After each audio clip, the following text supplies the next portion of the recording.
Emotional कहानी। एक दिन की बात है। आरोही सुबह पार्क में टहलते हुए जा रहे थे। तभी उसे एक रोते हुए बच्ची मिली। आरोही ने उससे रोने का कारण पूछा तो लड़की ने बताया कि वह जिस गुड़िया से खेल रही थी वह इसी पार्क में कहीं खो गई है। आरोही ने उस बच्ची को उसके गुड़िया ढूंढ लाने का आश्वासन दिया, जिससे वो बच्ची चुप हो गई। आरोही ने गुड़िया ढूंढने के लिए समय मांगी और फिर दूसरे दिन गुड़िया लाने का वादा करके वहां से चली गई। पर गुड़िया ना तो आरोही को मिली और न ही उस बच्ची को। आरोही ने गुड़िया की तरफ से एक काल्पनिक पत्र उस बच्ची को लिखी और जब वह बच्ची पार्क में गुड़िया पाने की आशा में आई तो आरोही ने वह पत्र उस बच्ची को पढ़कर सुनाया। पत्र इस प्रकार था, कृपया रोना मत, मैं समय समय पर उस गुड़िया के बारे में तुम्हें लिखती रहूंगी, बस तुम रोना मत।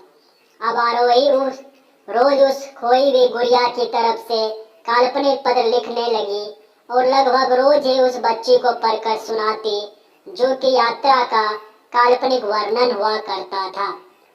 आरोही ने इस काल्पनिक लेकिन रोचक वर्णन ने उस बच्ची को रोने नहीं दिया। वह खुशी खुशी अपनी गुड़िया के घुमकंडी के किस्से सुनाने लगी। अब वह खुश रहने लगी। एक दिन जब काफी कहानियां हो गई तो आरोही ने एक दूसरे गुड़िया उस बच्ची को ला कर दी।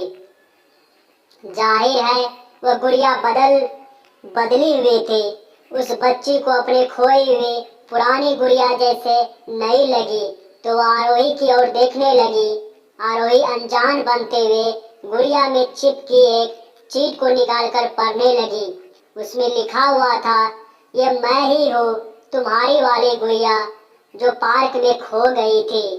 दुनिया भर की लंबी यात्रा की वजह से मैं थोड़ी बदल गई हूँ।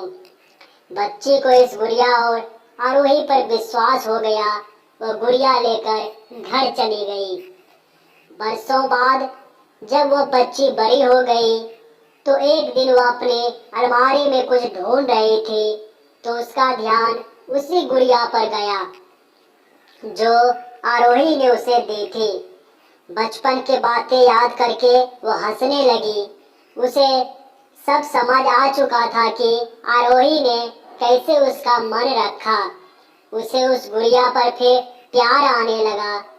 वह उसे बड़े गौर से देखने लगी। तभी उसकी नजर गुड़िया की फ्रॉक की आस्तीन में छुपे एक छोटे से पत्र पे गई। उसने बड़ी बेकुलता से वह पत्र निकाला और पढ़ने लगी।